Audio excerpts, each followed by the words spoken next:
He was just another young sailor in England, walking the busy docks and staring at the endless sea.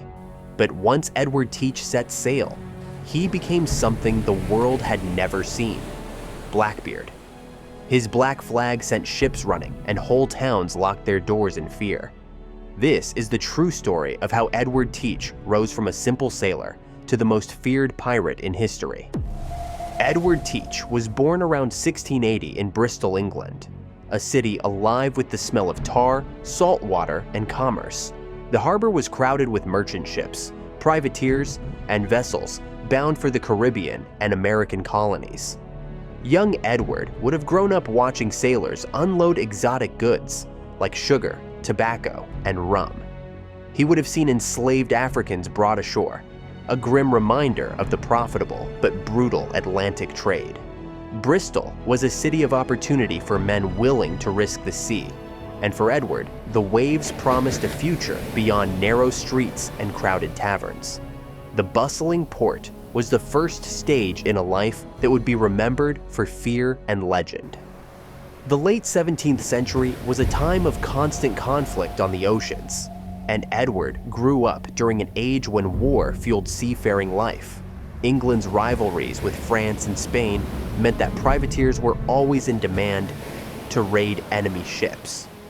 Privateering was a legal form of piracy, where sailors could keep part of the captured cargo as prize money. This system blurred the line between patriot and criminal, and it gave young men like Edward a path to fortune if they were bold enough. For boys in port cities, the sea was a school of survival, teaching discipline and danger in equal measure. Edward likely began his career as a deckhand, learning navigation, sails, and the harsh life aboard cramped wooden ships. Life at sea was a test of endurance, and survival depended on skill, obedience, and cunning. Sailors worked in all weather, faced disease and hunger, and often saw death up close. Storms could smash ships against reefs, while enemy vessels or pirates might appear without warning. The young Edward would have learned quickly that life at sea left no room for weakness. The men who thrived on the ocean were those who combined strength, courage, and cleverness. These early lessons prepared him for the hard choices he would face in the years ahead, choices that would shape his path toward infamy. The conclusion of Queen Anne's War in 1713 changed the world for men like Edward. The war had offered steady work for privateers, who could attack enemy ships under the protection of a government license. When peace came, thousands of sailors found themselves jobless and stranded in ports across the Caribbean and the American colonies. The sudden lack of opportunity drove many toward desperation and crime. Some returned home to take meager wages on merchant vessels, but others began considering piracy as a real alternative. For Edward, the call of the sea and the taste of freedom were too strong to ignore. As the seas shifted from war to uneasy peace, Edward Teach's life was ready for its next chapter. He had spent his youth learning the skills of a sailor and witnessing the rewards of daring men who took what they wanted. The Caribbean now offered him both opportunity and danger in equal measure. The islands were scattered with ships carrying sugar, rum, gold, and enslaved people, tempting prizes for those willing to take the risk. In these restless waters, Edward would find the mentor who would shape him into a pirate. The boy from Bristol was about to step onto the stage of history under a new flag. After Queen Anne's War, the Caribbean became a haven for sailors who had lost their wartime purpose. Islands like New Providence in the Bahamas turned into pirate republics, where former privateers gathered to find fortune. Edward Teach arrived in these waters around 1716, already experienced at sea and ready for something more daring. It was here that he met Benjamin Hornigold, a skilled and respected pirate captain. Hornigold recognized Edward's abilities and welcomed him into his crew, giving him his first real taste of life outside the law. This meeting would change the course of Edward's life forever. Hornigold operated from Nassau, a port that had become a safe haven for outlaws of the sea. The harbor was full of small sloops and captured merchant ships, and the streets echoed with the noise of sailors spending their stolen wealth. Under Hornigold's guidance, Edward learned the unspoken rules of successful piracy: speed, intimidation, and precision. They targeted vulnerable merchant vessels rather than heavily armed warships, seeking maximum profit with minimum bloodshed. Edward saw firsthand how the mere threat of violence could make most captains surrender. It was a lesson that would define his rise to power. By 1717, Edward had earned the respect of his peers and was given command of his own captured sloop. He now sailed independently, raiding small merchant ships and building his reputation. Each successful capture taught him the value of fear as a weapon. He began experimenting with ways to intimidate his enemies before a shot was even fired. Surrender meant quick profit and fewer casualties, a strategy that balanced ruthlessness with efficiency. These early raids were the foundation of his fearsome legend. As Edward's skills grew, so did his ambition. He learned how to position ships to cut off escape routes, to use the wind as a tool, and to strike quickly before a target could prepare. Word of his presence spread across the Caribbean, and merchant captains grew cautious when entering waters known for pirates. Hornigold had given him the tools, but Edward was shaping a style of piracy that was uniquely his own. His growing success attracted skilled sailors eager to join a captain who knew how to win. Each raid built his confidence and pushed him toward bolder targets. The Caribbean was a stage where reputation was everything, and Edward understood that image was as important as firepower. He observed how fear could travel faster than his ship and strike harder than any cannon. By the time he sailed under his own flag, Edward Teach had learned the art of psychological warfare. The quiet boy from Bristol was transforming into a figure who could freeze the courage of seasoned sailors. The world of legal privateering was behind him, and the path of the pirate lay open ahead. In 1717, Edward's rise as a pirate captain took a decisive turn. Leading his own crew, he hunted along trade routes between the Caribbean islands and the American colonies.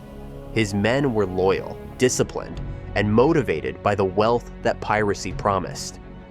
Edward's strategy was simple: strike fast, terrify the enemy, and avoid unnecessary fighting. Most captains surrendered once they saw his black flag, sparing Edward the cost of a bloody battle. His growing reputation made him a predator in the eyes of the merchant world. The defining moment of his career came in November 1717, when he captured La Concorde, a large French slave ship near Martinique. The vessel was heavily laden with cargo and enslaved people, but poorly defended, its crew exhausted from the brutal Middle Passage. Edward and his men approached with calculated menace, and the French captain surrendered without much resistance.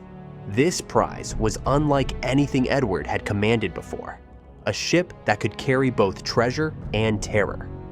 Seizing La Concorde was the act that transformed him from a rising pirate to a true sea lord. It was the moment history would later mark as the birth of Blackbeard. Edward refitted the captured ship, arming it with 40 cannons and expanding his crew to nearly 300 men. He renamed it Queen Anne's Revenge, a tribute to the war that had shaped his youth and the pirate republics that defied the crown. With this floating fortress, he could challenge merchant convoys and colonial defenses alike. His crew admired his daring and skill, and his enemies began to dread his appearance on the horizon. The Queen Anne's Revenge became a symbol of fear across the Caribbean. From this point on, Edward Teach was no longer just a man. He was a legend in the making. To cement his image, he created a persona designed to terrify without firing a shot. He grew his black beard long, twisting it into thick braids that framed his face like a dark crown. He tucked slow-burning fuses under his hat, letting smoke curl around his head during battle. Witnesses said he looked like a demon rising from the sea, and that sight alone could break the courage of even hardened sailors. He carried multiple pistols, cutlasses, and daggers, ensuring that resistance felt pointless. Edward Teach had fully become Blackbeard, the master of fear. The seas of the Caribbean and the American coast, belonged to him in reputation, if not in law. He was the man whose name sent chills through colonial ports, whose sails darkened the hopes of every merchant captain. Yet his story had only begun, and greater exploits lay ahead. Blackbeard had the ship, the crew, and the legend. Now he would use them to carve his place in history. The Caribbean in 1717 was alive with tension and opportunity. Merchant ships carried gold, sugar, rum, and slaves across the sea lanes between Europe, Africa, and the Americas. Naval patrols were sparse, leaving vast waters almost lawless, and whispers of pirates filled every port tavern. Among these men, Edward Teach, now fully embracing his identity as Blackbeard, rose into legend. He commanded men who were desperate, cunning, and eager to claim riches denied to them by kings and merchants. The Caribbean was his playground, a chessboard of islands and coasts where each move could mean fortune or death. It was the perfect stage for his reign of terror to begin. By this time, Blackbeard was no longer an apprentice under Benjamin Hornigold. He had earned the respect of hardened sailors who trusted him to lead in battle and navigate the treacherous waters. He sought to take more than just plunder. He wanted power, influence, and the fear of his name to precede him. In Nassau and other pirate havens, men whispered his name with both admiration and unease. He studied the routes of Spanish galleons, British merchants, and French traders, always hunting the most profitable prizes. With each successful raid, he grew bolder and more strategic. The line between pirate and legend blurred quickly. His alliance with the infamous Stede Bonnet, the so-called gentleman pirate, was one of the most unusual partnerships of the age. Bonnet was a wealthy landowner turned pirate, inexperienced but ambitious, and Blackbeard saw in him a useful ally and a convenient decoy. Their combined fleets allowed them to attack in multiple directions, confusing merchants and evading naval patrols. Blackbeard commanded with the instincts of a predator, using speed, deception, and sheer audacity to capture ships with minimal bloodshed. Bonnet's ship often played the role of bait, luring vessels into Blackbeard's trap. Together, they became a force the colonial governors could no longer ignore. By late 1717, Blackbeard's fleet had become a symbol of dread for every sailor in the Atlantic trade. His flags, black with skeletal designs and symbols of death, appeared like omens on the horizon. Ships often surrendered without firing a shot, knowing resistance meant almost certain death. His men were skilled boarders, but Blackbeard preferred to take ships intact, maximizing his plunder. The Caribbean ports buzzed with rumors that the devil himself sailed with a black beard and a fleet of swift, deadly sloops. Even the mention of his name in Charleston, Virginia, or Kingston could silence a crowded tavern. This was the dawn of his true golden age. Despite the fear he inspired, Blackbeard maintained an unusual code with his men. He rewarded loyalty and shared plunder fairly, which strengthened his grip on the crew's respect. Sailors followed him not just for wealth, but for survival under his ruthless yet calculating command. He rarely killed captives unless necessary, preferring terror as a psychological weapon. His towering figure, braided beard, and the sight of burning fuses under his hat created an image that haunted survivors. The man had become his own legend, shaping stories that would echo long after the sea swallowed him. This careful orchestration of fear and control would define his reign. The Caribbean in 1717 was therefore not simply a hunting ground, but a stage for Blackbeard's carefully crafted performance. He understood that a pirate's success depended on more than guns and numbers. It relied on terror. Every raid, every captured ship, and every whispered rumor built the myth he wanted. Colonial governors began to see him not just as a criminal, but as a destabilizing force to trade and authority. The golden age of Blackbeard was not just measured in stolen gold, but in the grip of fear he held over the seas. And for now, nothing seemed capable of stopping him. Blackbeard's mastery of terror was no accident. He deliberately constructed an image that would live in the nightmares of sailors. He wore pistols strapped across his chest, carried cutlasses in both hands, and tucked slow-burning fuses under his wide hat so smoke wreathed his face in battle. Witnesses swore he looked like a demon rising from the sea, a man possessed by some dark spirit of the ocean. He understood that the human mind often surrendered faster than the body. If a ship's crew was already terrified, resistance collapsed before a single cannon fired. This was the heart of his strategy, fear as his most lethal weapon. His raids extended from the warm Caribbean to the coasts of Virginia and the Carolinas. Merchants shipping tobacco, rice, and sugar lived in constant dread of his black flags appearing on the horizon. Blackbeard's ships moved with uncanny precision, often emerging from fog or hidden in coastal inlets. When he approached a target, he could be theatrical or silent, depending on what inspired more terror. Sometimes, the mere sight of his ships advancing in formation was enough to make entire crews surrender.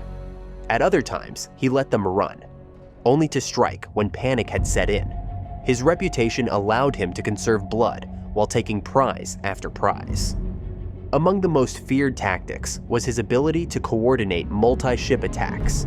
He used captured sloops and support vessels to cut off escape routes, surrounding his victims like a pack of wolves. Survivors told stories of sudden boardings, where armed men seemed to rise out of the sea itself. Blackbeard treated captured sailors with a strange mix of menace and pragmatism. If they cooperated, they often lived. If they resisted, they served as examples to others. The colonies soon realized that Blackbeard didn't need to fight every battle. His shadow alone could choke trade routes. Each successful capture added to the aura that made him nearly untouchable. In the ports, rumors exaggerated his cruelty, claiming he had buried men alive or tied prisoners to his bow. While not all stories were true, Blackbeard encouraged them, knowing that fear multiplied faster than facts. He was careful, however, not to become too reckless. His goal was profit and survival, not endless slaughter.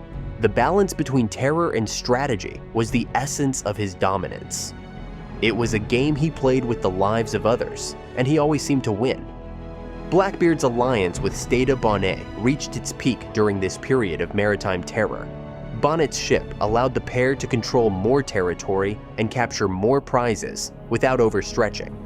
However, Blackbeard was the true brain of the operation. He managed his men, divided spoils, and made every move with calculated intent.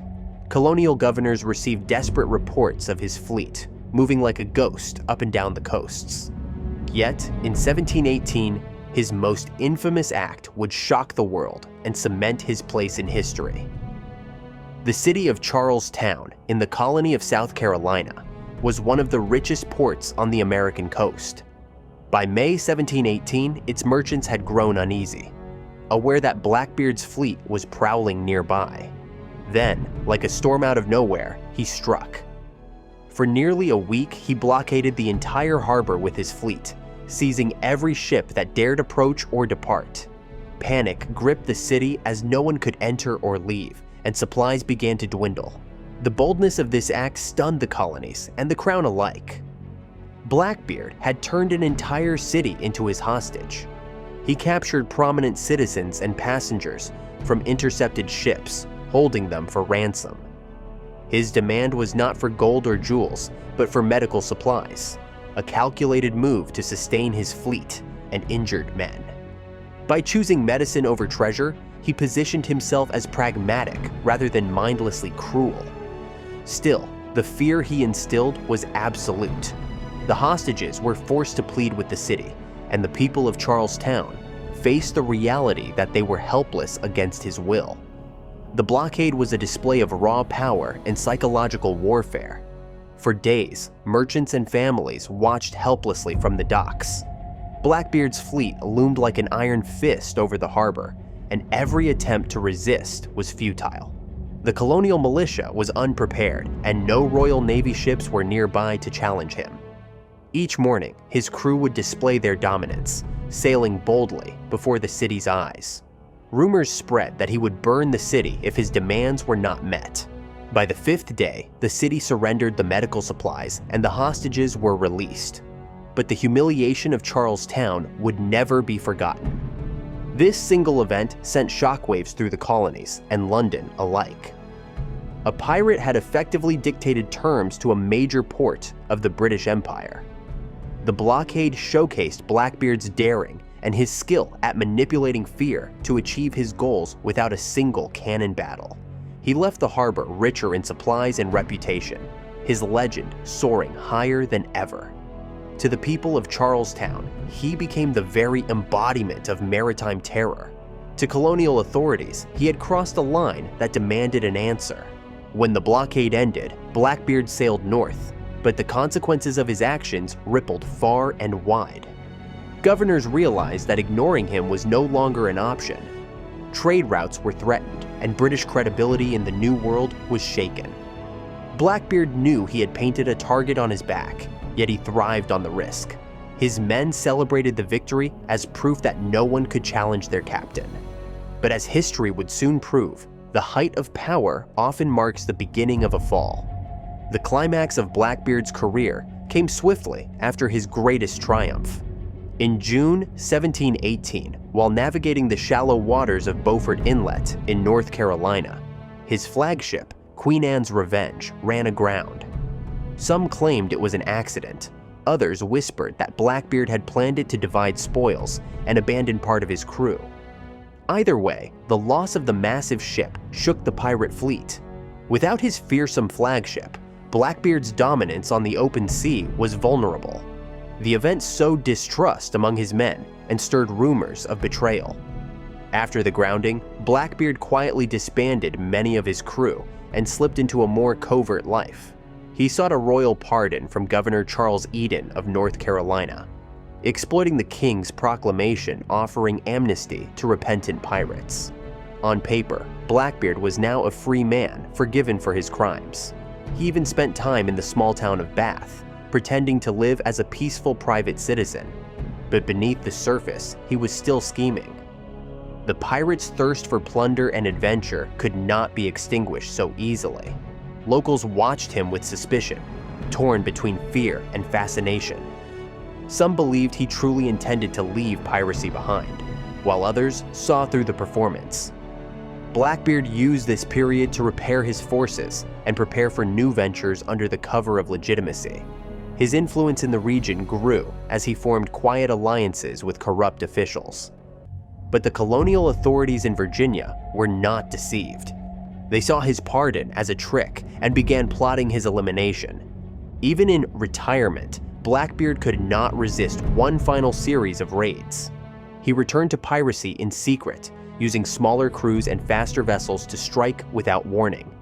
His name still carried enough fear to make many ships surrender at first sight. But without Queen Anne's Revenge and his full fleet, he was a shadow of his former self. Whispers spread that his time was running out. The legend was alive, but the man behind it was increasingly isolated. This chapter of deception and survival set the stage for the final confrontation. Blackbeard's fall would come not from the sea itself, but from men determined to end his reign. His brief period of false redemption was a mask that fooled some, but not all. The colonies were closing in, and the Royal Navy would soon take direct action. As the sun set on 1718, the most feared pirate in history was sailing toward his fate, unaware that his legend would outlive the man. Governor Alexander Spotswood of Virginia had grown tired of Blackbeard's games. Reports of the pirate lurking in the inlets of North Carolina threatened trade and security across the colonies. Merchants demanded protection, and planters feared for their shipments of tobacco and sugar. Although Blackbeard had accepted a royal pardon, everyone knew he was secretly returning to piracy. Spotswood believed that waiting for proof would only lead to more chaos. He decided to act in secret, ignoring the political risks. The governor faced a unique problem. Blackbeard hid within the jurisdiction of North Carolina, where officials were either too weak or too complicit to confront him. Governor Charles Eden, who had granted Blackbeard his pardon, hesitated to move against the infamous pirate. Rumors swirled that Eden tolerated him in exchange for bribes and a share of smuggled goods. Spotswood saw this as betrayal of the crown's law and a threat to Virginia's economy. To solve the problem, he would bypass North Carolina entirely. He would send his own men to strike first. Spotswood commissioned Lieutenant Robert Maynard of the Royal Navy to lead the mission. Maynard was young, ambitious, and determined to make his name in history. He received command of 2 small sloops, Ranger and Jane, which could navigate the shallow waters where larger warships would fail. The plan was simple: sail south, find Blackbeard, and eliminate him before he could vanish again. Everything had to be done quietly, without official approval from North Carolina. This was as much a political gamble as it was a military strike. In the taverns of the Virginia coast, whispers of the plan began to spread. Sailors and merchants wondered if this would be the end of Blackbeard, or a costly mistake. The pirate's reputation was so fearsome that even experienced seamen hesitated to face him. Maynard handpicked his crew, favoring men with courage and discipline over raw numbers.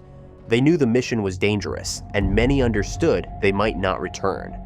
But the reward for success, both in gold and glory, was worth the risk. By November 1718, Maynard's expedition was ready. His sloops slipped quietly from Virginia's ports, their sails catching the cold autumn wind. He carried orders to kill or capture the pirate with no hesitation. The hunt had begun, and the final chapter of Blackbeard's life was already in motion. The King of the Seas was about to meet a hunter willing to break the rules to bring him down. Blackbeard had chosen Ocracoke Inlet as his hiding place, a natural fortress of shifting sandbars and narrow channels. The secluded anchorage allowed him to rest, repair his ships, and entertain allies without fear of surprise attack. He anchored his sloop, Adventure, in the shallow waters, believing that his knowledge of the inlets would protect him.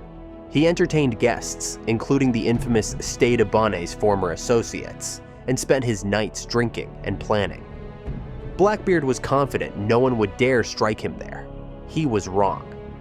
As Maynard's sloops crept down the coast, the tension grew. His men scanned the horizon day and night, looking for the faintest sign of the black flag. They navigated dangerous shallows, guided by local pilots who knew the treacherous waters. Each night, they doused their lanterns, moving silently to avoid detection. The mission depended on surprise. A single warning could allow Blackbeard to vanish into the endless network of bays and rivers. Every hour brought them closer to the most feared man on the Atlantic. Meanwhile, colonial politics were unfolding in the shadows.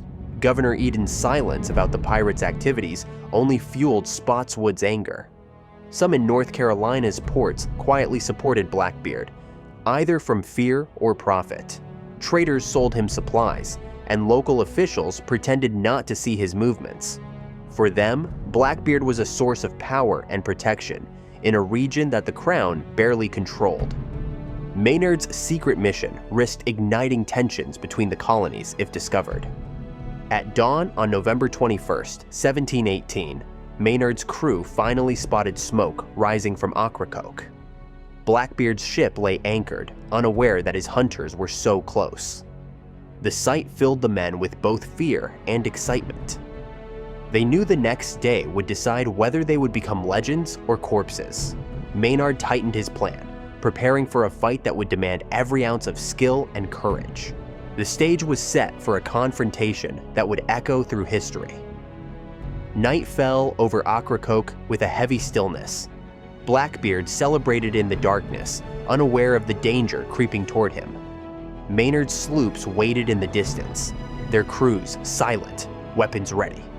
The wind whispered across the water, carrying the scent of salt and smoke.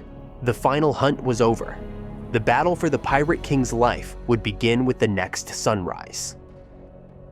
The morning of November 22nd, 1718, broke with a thin mist over the inlet. Blackbeard noticed the approaching sloops and at first dismissed them as merchant vessels. He had grown used to ships avoiding him, not hunting him. But as the sails drew closer, he recognized the danger. He ordered his crew to prepare for battle, lighting slow matches and readying their cannons. The last stand of Blackbeard was about to begin. Maynard's plan relied on deception and discipline. Knowing that Blackbeard would try to destroy his ships with a single broadside, he kept most of his men hidden below deck. His sloops carried few guns, but they were fast and maneuverable in shallow water. Blackbeard fired first, and the blast tore through Maynard's rigging, killing several men instantly. Smoke filled the air, and the sound of splintering wood echoed across the inlet. The fight had begun with blood. Maynard pressed forward, drawing Blackbeard into a trap. As the pirate closed the distance, Maynard's hidden men burst from below deck, firing muskets and pistols. The decks became chaos, slick with water and blood. Blackbeard, towering over his men, swung his cutlass and roared commands. Witnesses later claimed he fought like a man possessed, taking wound after wound without faltering. The battle was as much a test of will as of weapons. The clash turned into close-quarters combat, with boarding actions and hand-to-hand fighting.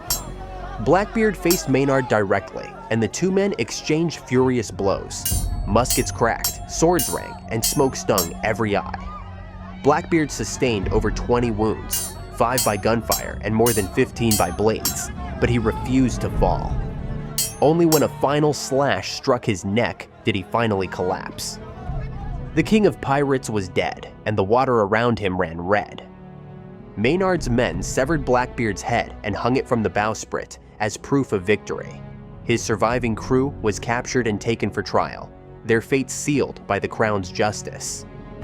The inlet grew silent once more, broken only by the cries of the wounded and the lapping of waves against blood-stained wood. The legend of Blackbeard had ended in a storm of fire and steel, but his story was only beginning to grow in the imagination of the world. News of Blackbeard's death spread through the colonies like wildfire.